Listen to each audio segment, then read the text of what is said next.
to Celtic, who angered some of their fans over the weekend by claiming that throwing money around is not a sustainable route to success. It was part of a statement defending their transfer policy after some of their major signings this summer arrived after the club failed to reach the Champions League. To unpick it all, we're joined by Paul John Dykes from a Celtic State of Mind podcast. Paul, the statement was over 1,000 words long. Did it just need to be one word, sorry?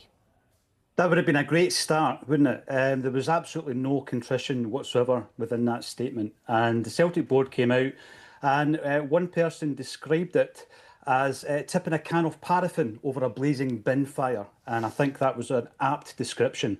They took no responsibility for any of their own failings. It was everyone else's fault, from UEFA to fans on social media. So, yeah, absolutely. One word, and that word being sorry would have been a far better statement. Yeah, once you start blaming the fans, that doesn't ever go down too well. It's been described as a PR disaster. Celtic have showed their displeasure with the board. I know there was a protest banner, wasn't there, at their last home match, which we can see now, against Livingston. Do you go along with that? Zero ambition, neglect team? Without a doubt, and it's not just knee-jerk after one Champions League exit. You know, this has been ongoing. A Celtic State of Mind, we've been discussing this for 8 years. We are never prepared for the qualifiers. We've been knocked out at that level of the competition 7 times out of 9 attempts. That's simply not good enough. And then we do our business after we've been knocked out. So if the 3 players that we've brought in since being knocked out of the Champions League were on our radar, why didn't we sign them before being knocked out by Kairat? Well, I mean, I know that you were among those who signed an open letter to the club voicing your displeasure. Why did you feel that you had to take that action?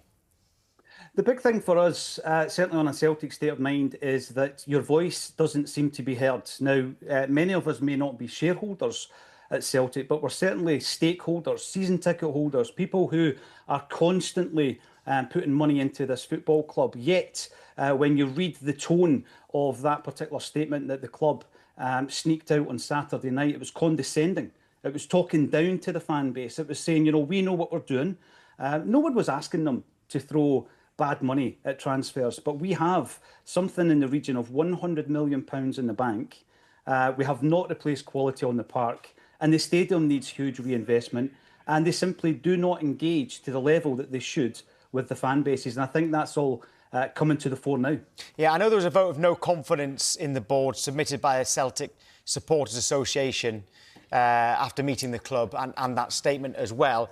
But Paul, I know you said this isn't a knee-jerk reaction. Can you just explain to people outside of Glasgow or even outside of Scotland why that's not the case? Because from the outside, you do look at 13 of the last 14 league titles and you will get people saying, oh, what are you whinging about? Just explain why.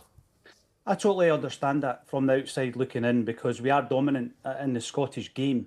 But I think it comes to the point where, what is your ambition? What is your vision for the club? Well, the first issue is they don't tell us what their ambition is. We don't know what the club's vision is for the next 3 to 5 years because it's not communicated with fans. But also, I'm going to go back to the Champions League endeavours and look at this season along with the other 6 exits from that stage of the competition. That's simply not good enough. Celtic should not be getting knocked out against Kairat. All respect to the football club themselves. But it's not the first time it's happened. It's been over and over again. The same issues, you know, going into this competition unprepared, trying to get the business done after we've been knocked out. And then again, you know, just feeding tabloids in Scotland with hit stories on the manager, following that up with this PR disaster.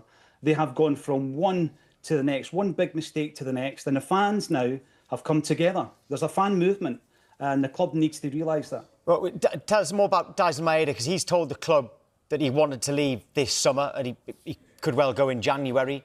How concerning is it for you? Once you're at a club like Celtic, it's quite rare that you see somebody publicly saying that they want to leave.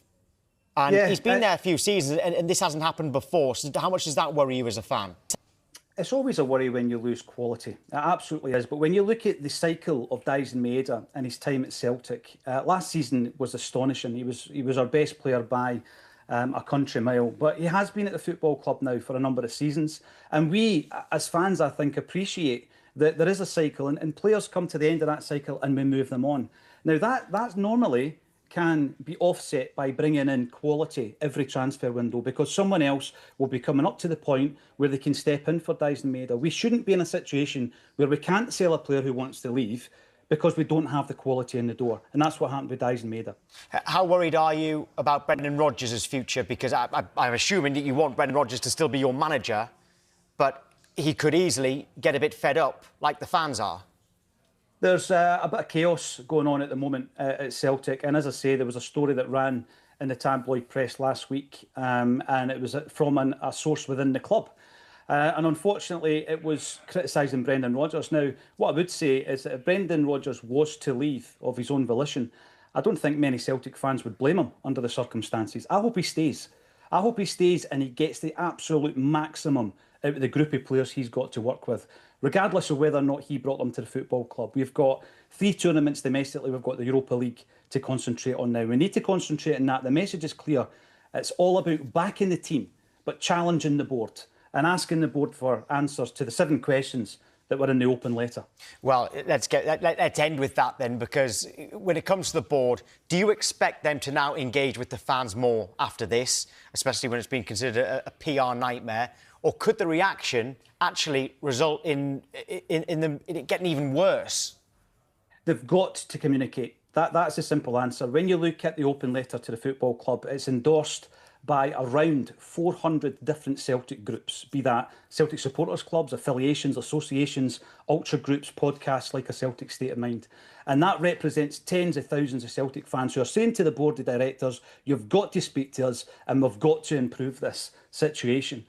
So it would be, for me, it would be absolute carnage if they were not to respond to this. The fan group has come together, they've mobilised, they're going to be meeting this week, and we'll take it a step further after that. Well, I hope for your sake that things can improve. Paul John Dykes from A Celtic State of Mind podcast. Thank you.